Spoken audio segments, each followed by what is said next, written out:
welcome back to my channel. Today I'm going to talk about 3 different ways that you can journal in your Bible journal. There are, of course, a million different ways to journal in your Bible. I'm not an expert, but these are 3 different ways that I know that I like to journal in my Bible, and so I wanted to share the different ideas with you guys if you are looking for some ideas. So let's go ahead and get on into the video. The first way that you can journal in your Bible journal is just by writing and studying.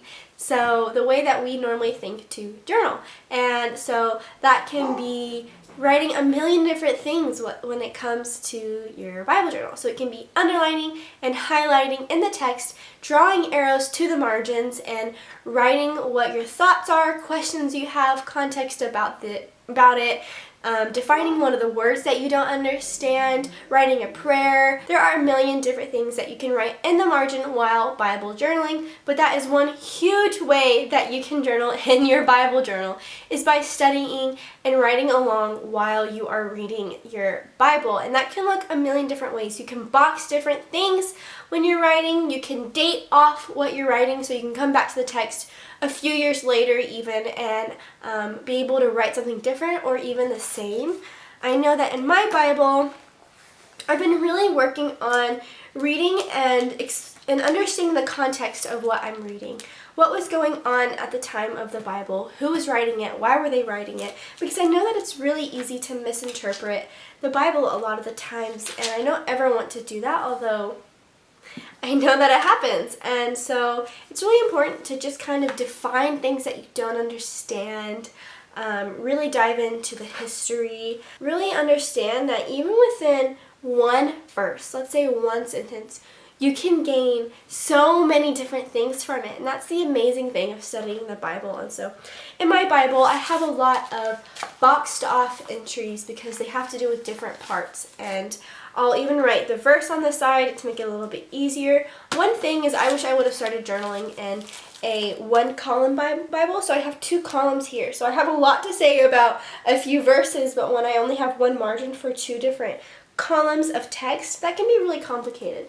They do make Bible journals with 1 column and 1 margin for the text, so I really recommend doing that, but this is a great way too.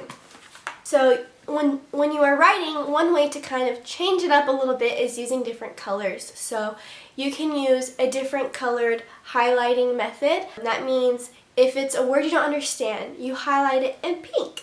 If it is Jesus talking, then you would highlight it in red. If it's something that really sticks out to you, you highlight it in blue. If it's like history context, then you can highlight it in green. Like you have a code for what the different colors mean for why you're highlighting them, and then when you're reading through your Bible, you highlight according to that code, and it kind of changes up the color a little bit. You can underline for certain things, you can circle certain things, you can use different colored gel pens as well. You can also use different colored pens when writing, so if you want to make your dates a different color than your actual text, if you want to make your keywords a different color than your actual text, that's okay too.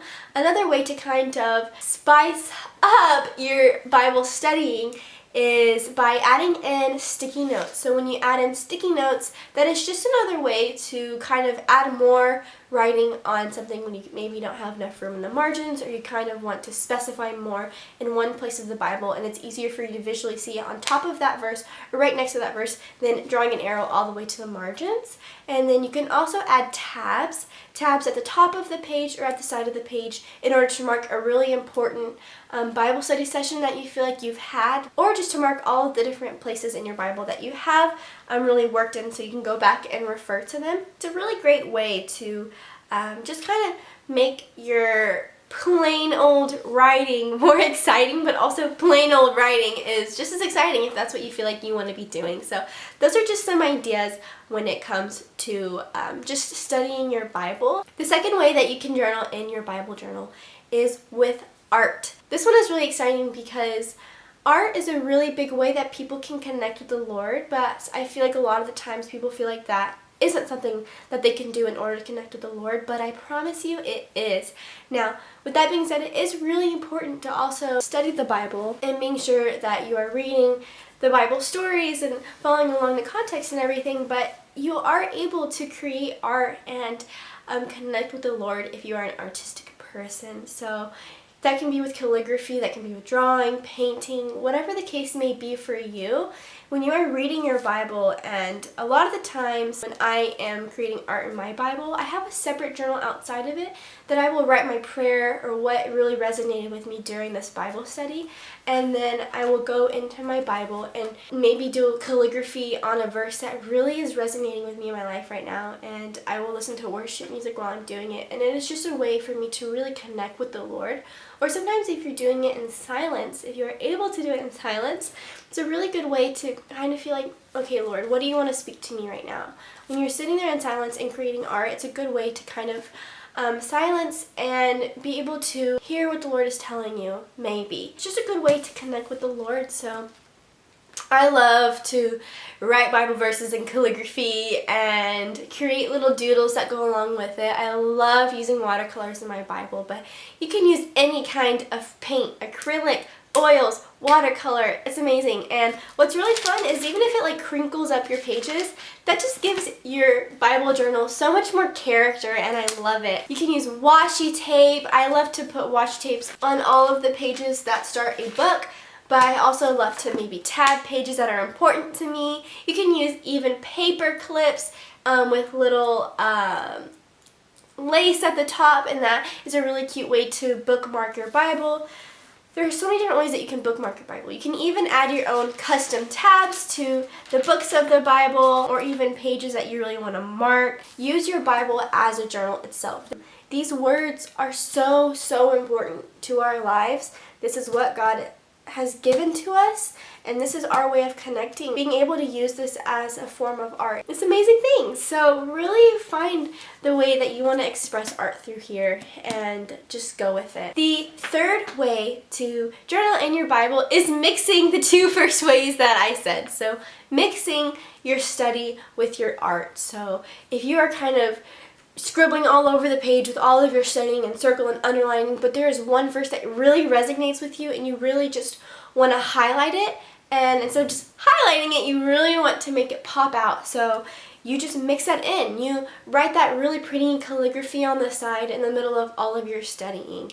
This is your Bible. If you don't want to have to choose between art and studying the Bible, then do both. You don't have to pick and choose. Do a bunch of different methods for what you're feeling that day. And so mixing the two is an amazing thing that you can do. And I just love the creative aspect behind Bible journaling, because you have so many opportunities and options, and the possibilities are endless. Sorry, I'm getting a little too excited.